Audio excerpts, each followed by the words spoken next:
নমস্কার। শ্রীকৃষ্ণের জন্মাষ্টমী ঠিক ১৫ দিন পরেই পালিত হয় রাধা অষ্টমী। রাধা অষ্টমী আগামী ৩১ আগস্ট রবিবার পালিত হবে।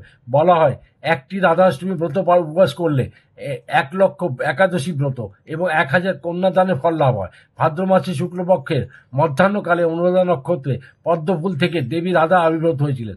তার অষ্টমী তিথি শুরু হচ্ছে ৩০ আগস্ট শনিবার রাত ৮টা ৮ মিনিট থেকে এবং শেষ হচ্ছে ৩১ আগস্ট রবিবার রাত 10টা ২ মিনিটে। রাধারানীর পুজোর শুভ সময় থাকবে ৩১ আগস্ট ১১টা ৫ মিনিট থেকে দুপুর ১টা ৩৮ মিনিট পর্যন্ত। রাধারানীর প্রিয় খাবার হচ্ছে কচুর ছড়া বা কচুরমুখী এবং প্রিয় ফল হচ্ছে সীতাফল।